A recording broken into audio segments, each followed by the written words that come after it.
Hello students, a very happy republic day to all of you. जैसा कि हम सभी लोग जानते हैं कि बहुत सी यातनाएं झेलने के बाद, बहुत ही जद्दोजहद करने के बाद और बहुत सी जानों की कुर्बानियां देने के बाद 15 अगस्त 1947 को हमारा मुल्क आज़ाद हुआ। उस दौर में हमने बहुत से अनफॉर्चुनेट इंसिडेंट्स देखे, जिसमें एक था हमारे मुल्क का पार्टीशन, यानी एक पड़ोसी मुल्क जो मजहब के नाम पर हमसे अलग हो गया। मजहब के नाम पर लाखों लोगों का कत्लेआम हुआ। मजहब के नाम पर ही 1948 में महात्मा गांधी, जिन्हें हम अपने मुल्क का राष्ट्रपिता कहते थे, उनका एसेसिनेशन हो गया। अब इस देश के लिए, संविधान बनाने वालों के लिए एक बहुत बड़ी चुनौती थी कि वो किस तरह का कॉन्स्टिट्यूशन अपने लिए चुने, और उन्होंने सारी दुनिया के सामने मिसाल कायम करते हुए अपने लिए एक सेक्युलर कॉन्स्टिट्यूशन को चुना। उन्होंने इस दुनिया से कहा कि हम अपने मुल्क में किसी भी धर्म, किसी भी जाति, मजहब, रंग, नस्ल या भेद को कोई तरजीह नहीं देंगे। 26 नवंबर 1949 को हमने इस कॉन्स्टिट्यूशन को अडॉप्ट किया। 26 जनवरी 1950 को यह इंप्लीमेंट कर दिया गया, जिसको हम आज भी रिपब्लिक डे के नाम से मनाते हैं। सवाल यह उठता है कि क्या रिपब्लिक डे के नाम से रिपब्लिक डे मना लेना, झंडे को सलामी दे देना और कॉन्स्टिट्यूशन की चंद बातें कर लेना, क्या बस यही चीजें हैं जो कॉन्स्टिट्यूशन की सोल को जिंदा रखेंगी?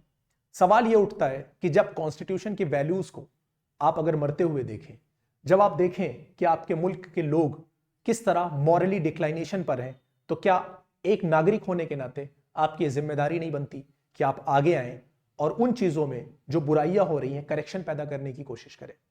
एज अ टीचर मैं समझता हूं कि ये मेरी जिम्मेदारी है कि मैं अपने बच्चों में उन फीलिंग्स को इनकलकेट करूं जिससे वो आगे जाकर एक अच्छी सोसाइटी फ्रेम कर सके।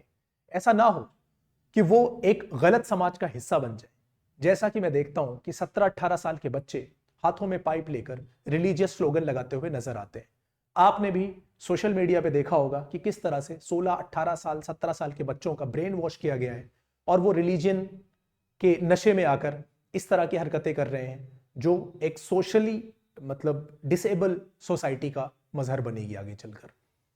मुझे लगता है कि जिस दौर में जब हम देखें कि रेपिस्ट को लोग माला पहनाकर स्वागत कर रहे हैं, जैसा कि अभी गुजरात की बिल्किस बानो के केस में हमने देखा कि जब उसके रेपिस्ट जेल से आए तो इसी सोसाइटी के चंद लोगों को मैंने देखा कि वो उसको माला पहनाकर स्वागत कर रहे हैं।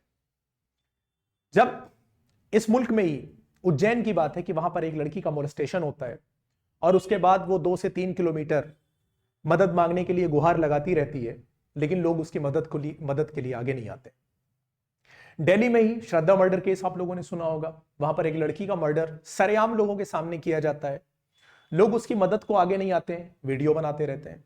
अभी रिसेंटली हरिद्वार में 2 पेरेंट्स ने अपने बच्चे को अंधविश्वास के चलते गंगा नदी में डुबोकर मार दिया।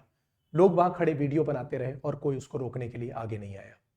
जब इस तरह का उन्माद, इस तरह का जहर लोगों के दिमाग में फैलने लगे, तो ये एक टीचर की जिम्मेदारी बनती है कि वो आगे आए, वो अपने बच्चों में एक सही फीलिंग्स को इनकलकेट करे, उन्हें बताए कि डेमोक्रेसी की वैल्यूज क्या हैं, उन्हें समझाए कि ये मुल्क आजाद कैसे हुआ था, उनको ये बताए कि इस डेमोक्रेसी को चुनने के लिए, इस डेमोक्रेसी को पाने के लिए, इस कॉन्स्टिट्यूशन को अपने ऊपर इंप्लीमेंट करने के लिए हमारे देश के लोगों ने जो कुर्बानियां दी हैं, कहीं वो व्यर्थ ना हो जाए, कहीं वो बेकार ना हो जाए।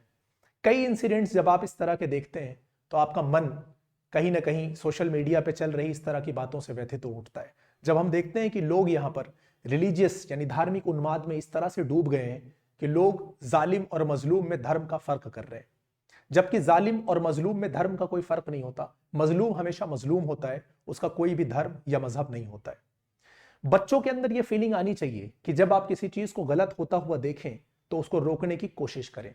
अगर आप उसको ताकत से रोक सकते हैं तो ताकत से रोकें, अगर आप उसको जबान से रोक सकते हैं तो कम से कम जबान से रोकने की कोशिश करें। इस तरह मौन होकर, खड़े होकर वीडियो बना लेने से यह समाज आगे नहीं चला जाएगा।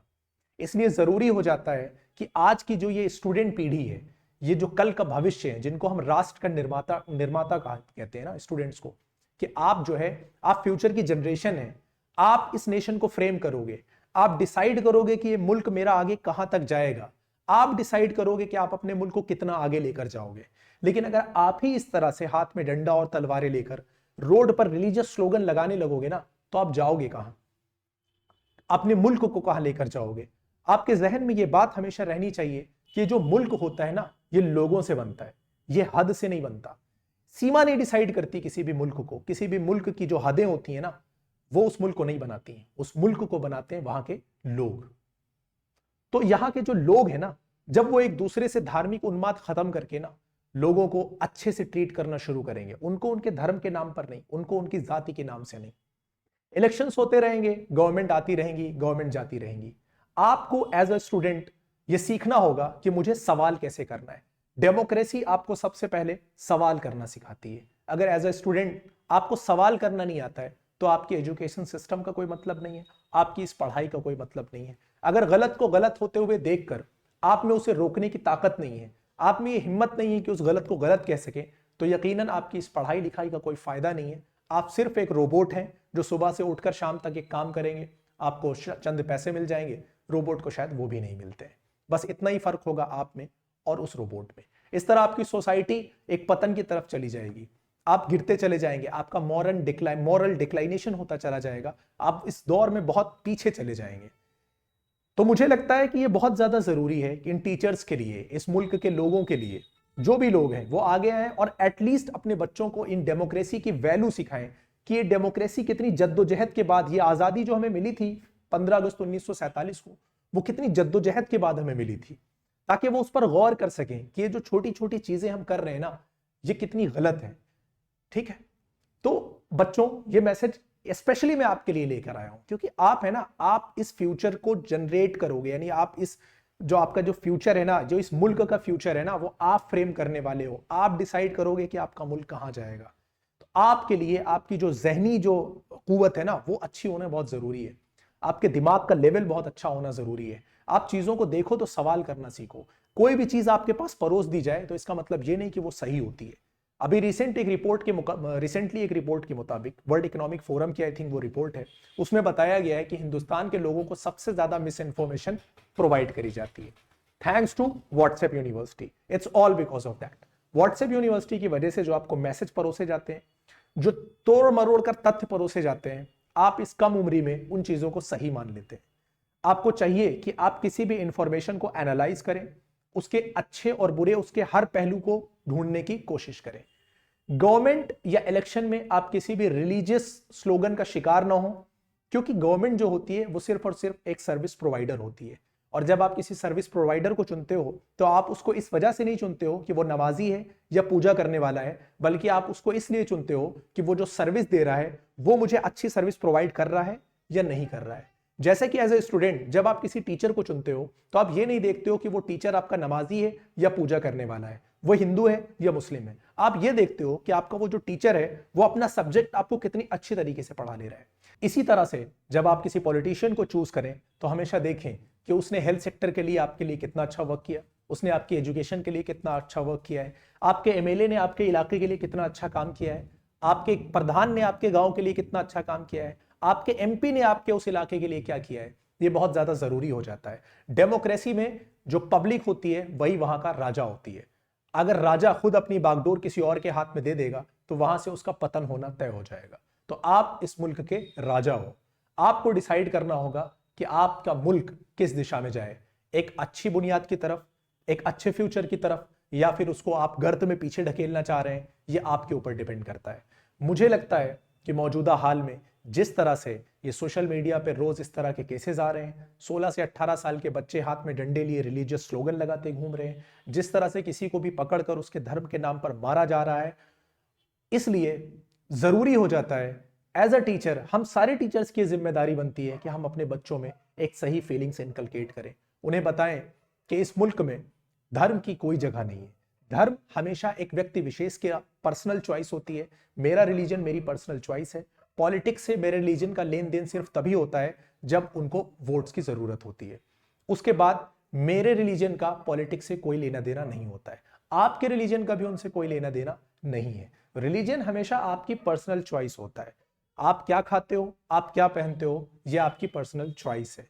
इसमें के लिए किसी भी पॉलिटिशियन को ये इख्तियार नहीं है, उसको ये राइट नहीं है कि वो आपको ये बताए कि आपको क्या खाना है, क्या पहनना है, किसकी पूजा करनी है, किसकी नहीं करनी है। एटलीस्ट ये इख्तियार पॉलिटिशियन को आपने नहीं दिया है।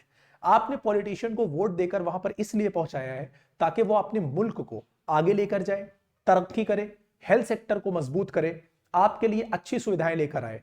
आपने उसको इसलिए नहीं बनाया है कि वो वहां पर जाकर आपके लिए ये डिसाइड करे कि आपको क्या पहनना है और क्या नहीं पहनना है।